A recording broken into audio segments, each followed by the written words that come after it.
All these companies were formed as startups by, three of them together, and these companies were formed just around in last couple of years. So the first company, what we can see here is that Insai Ventures is the first company which was launched in May 2018, and Ria and Shaumik joined this company later as a directors. The other company which we can see here is Vivdras Realty Express Private Limited, is the company which was formed in September 2019.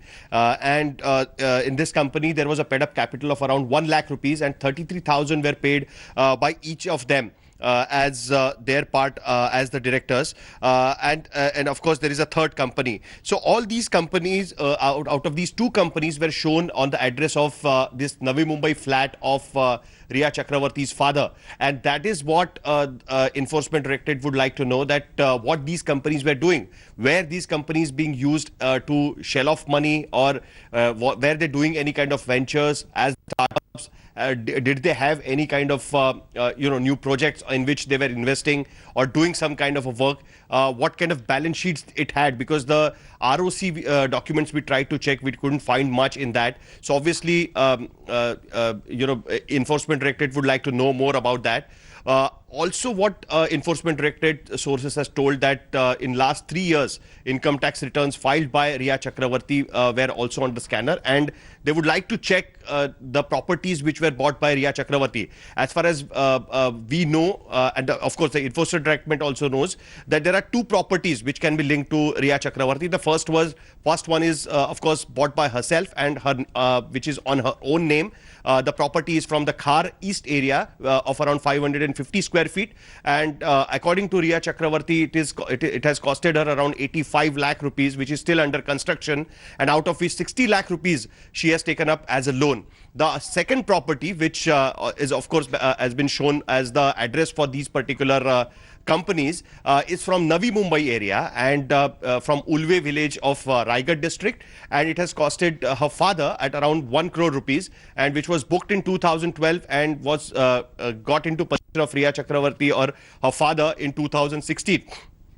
So how did they get this money, and what kind of transaction had happened? That is what the ED would like to know, because her father, his father, Sushant Singh Rajput's father, has put up charges of fraud, and have put up charges that Ria Chakravarti actually defrauded Sushant Singh Rajput and take away his money. That's what also the ED would like to know. I would also like to mention that before Enforcement Directorate decided to call Ria Chakravarti and her CA, they had also called Sushant Singh Rajput's chartered accountant, whose interview India Today had done a couple of weeks back, and of Sushant Singh Rajput has also been questioned by Enforcement Directorate. If you remember, Sandeep Sridhar had told us that there are no major transaction can be seen from Sushant Singh Rajput's account to Ria Chakravarti's account. But yes, he has spent when they were holidaying, or he has definitely spent money on Ria Chakravarti, but there is no direct transfer of money made to Ria Chakravarti's account. He has also confirmed that the paid up capital was paid by each of the partners, each of the directors of this particular company. So he was also questioned by Enforcement Directorate, and after that, Ria Chakravarti and her family was called.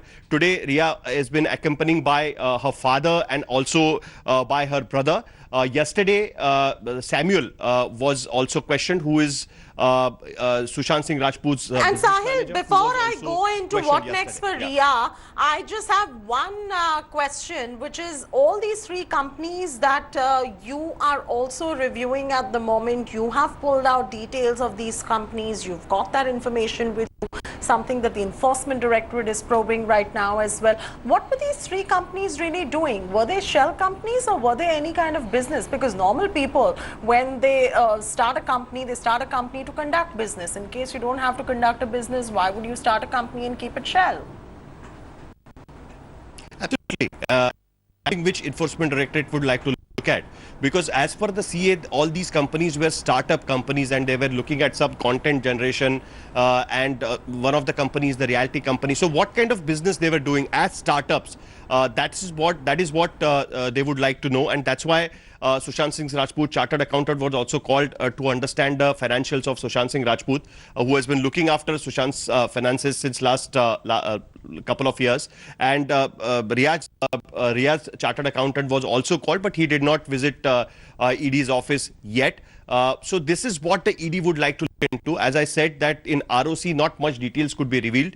Only the details of the directors, the name of the directors, where the company was registered, how much paid up capital was paid by these directors. All these details are there on the registrar of companies, but not, you know that many of the companies do not update their ROC documents a lot of times, especially the startups, the new companies, the smaller companies, they do not put up all the details on the ROC. So that's why I think the Enforcement Directorate would like to know from the two of the directors, surviving directors, because Sushant Singh Rajput is no more. But obviously, Shomik and Riya, they would like to know about these companies and what exactly these companies were doing.